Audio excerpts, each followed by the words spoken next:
திமுக மட்டும் இல்ல, திமுகவுடைய கூட்டணி கட்சிகள் தலைவர்களும் பேச ஆரம்பிச்சிட்டாங்க. வைகோ பாத்தீங்கன்னா தொடர்ச்சியா பேச ஆரம்பிச்சிட்டாரு, திருமாவளவன் அண்ணன் அவர்கள் பேசுறாரு, இப்ப சீமான் அவர்கள் பேச ஆரம்பிச்சிட்டாரு, தொடர்ச்சியா பேசுறாங்க. சீமான் ஆதரவாளர்கள் அவங்க எல்லாம் பேச ஆரம்பிக்கிறாங்க. இப்ப எல்லாருமே எல்லா இடத்துலயுமே தமிழக வெற்றி கழகத்தை பத்தி தான் பேச்சு. நயினார் நாகேந்திரன் அண்ணன் அவர்கள் பேசியிருக்காரு பிஜேபியில இருந்து. எல்லாருமே இப்ப தமிழக வெற்றி கழகத்தை மையமாக வைத்து மட்டுமே அரசியல் செய்யப்படுகிறது இல்லையா? அது இப்ப வர வர அதுக்கு என்ன அறிகுறினா தமிழக வெற்றி கழகம் வளருது. தமிழக வெற்றி கழகம் இன்னைக்கு நினைச்சதை விட ஒரு மேலோங்கி நம்ம போயிட்டு இருக்கிறோங்கிறது தான் இப்ப அது காட்டுது. அதனால திமுக பேசுறதுல ஒண்ணுமே இல்லை. இது வரைக்கும் மறைமுகமா இருந்தாங்க, நேரடியா எதுவும் பேசிக்காம தாக்காம பேர் சொல்லாம இருந்தாங்க. இன்னைக்கு அதே போல இருந்தா தோல்வி நிச்சயம் அப்படிங்கறத திமுக உணர்ந்திருக்கிறாங்க. அதனால இப்ப நேரடியா தாக்க ஆரம்பிச்சிருக்காங்க.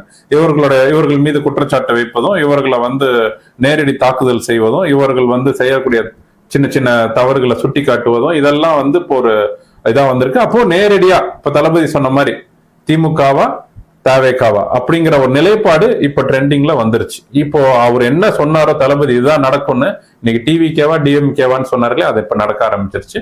அதனால்தான் திமுகவுடைய வேகம் இப்ப இவர் பக்கம், தளபதி பக்கம், தமிழக வெற்றி கழகம் பக்கம் திரும்ப ஆரம்பிச்சிருக்கு.